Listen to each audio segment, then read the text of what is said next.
বাংলাদেশ ও ভারতের মধ্যে ৩৫ বছর ধরে গঙ্গার পানি বণ্টন নিয়ে বিবাদ চলছিল। গঙ্গার পানি কোন দেশ কতটুকু পাবে তা নিয়ে ছিল চরম মন কষাকষি।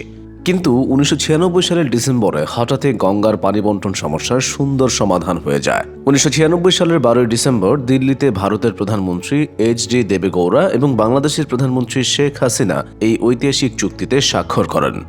অথচ গঙ্গার পানি বণ্টন চুক্তি ছিল একরকম অসম্ভব ব্যাপার, কেননা দুই প্রধানমন্ত্রী তখন নতুন ক্ষমতায় এসেছিলেন। তারপরও বহু বছরের এই অমীমাংসিত বিষয়টি দারুণ দ্রুততার সঙ্গে নিষ্পত্তি হয়েছিল তাদের আমলেই। কিভাবে নেওয়া হয়েছিল সেই কূটনৈতিক প্রস্তুতি আর তাতে কার কেমন ভূমিকা ছিল, চলুন জেনে নেই।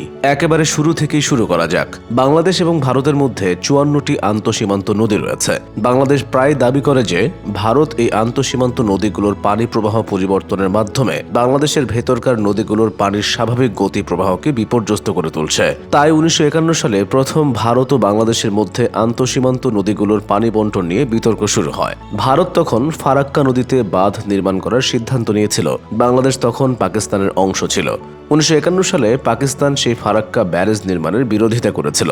পাকিস্তান ও ভারত ফারাক্কা বাঁধের বিষয়টি নিয়ে ১৯৫০ থেকে ১৯৭০ সাল পর্যন্ত বেশ কয়েকবার বৈঠকের মাধ্যমে সমঝোতায় আসতে চেয়েছে। ফলে ১৯৭০ সালে ভারত প্রথমবারের মতো গঙ্গাকে আন্তর্জাতিক নদী হিসেবে স্বীকৃতি প্রদান করে।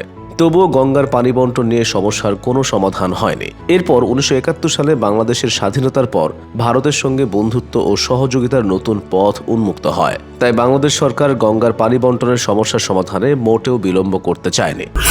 ১৯৭২ সালের ১৯ মার্চে শেখ মুজিবুর রহমান এবং ভারতের প্রধানমন্ত্রী ইন্দিরা গান্ধী একটি স্থায়ী যৌথ নদী কমিশন গঠনের উদ্দেশ্যে এক যৌথ ঘোষণায় স্বাক্ষর করেন। এই ঘোষণার ফলে ১৯৭২ সালের নভেম্বরে যৌথ নদী কমিশন গঠিত হয়। এই নদী কমিশনের লক্ষ্য ছিল উভয় দেশের মধ্য দিয়ে প্রবাহিত নদীগুলো থেকে সুবিধা নেওয়া এবং বন্যা নিয়ন্ত্রণ করা। এদিকে ১৯৭৬ এবং ১৯৭৭ সালে বাংলাদেশের তীব্র প্রতিবাদ সত্ত্বেও ভারত একতরফা গঙ্গার পানি প্রত্যাহার করে নেয়। তাই ১৯৭৬ সালে বিষয়টি জাতিসংঘ সাধারণ পরিষদের ৩১তম অধিবেশনে উঠে আসে।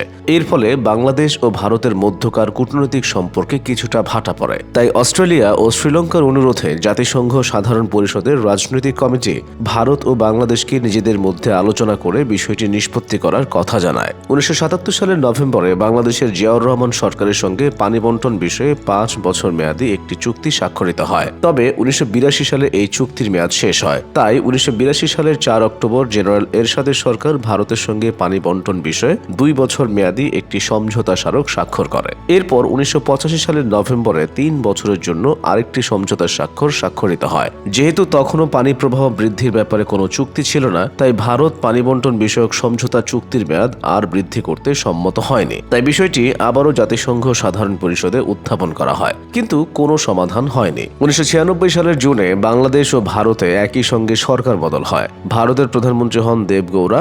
এদিকে ২১ বছর পরে ক্ষমতায় ফিরে আওয়ামী লীগ প্রধানমন্ত্রী হন শেখ হাসিনা। সালমান হায়দার তখন ভারতের পররাষ্ট্র সচিব ছিলেন। সবাইকে অবাক করে দিয়ে শেখ হাসিনা এবং দেবগৌড়া গঙ্গার পানি বণ্টন চুক্তি সম্পন্ন করে ফেলেন। রাজনৈতিক বিশ্লেষকরা মনে করেন গঙ্গার সেই পানি বণ্টন চুক্তি দুদেশের মধ্যকার সম্পর্কে নতুন মাত্রা দিয়েছিল। তাই গঙ্গার ঐতিহাসিক পানি বণ্টন চুক্তি বাংলাদেশ ও ভারতের রাজনৈতিক অধ্যায়ের একটি আলাদা অধ্যায় জুড়ে থেকে যাবে।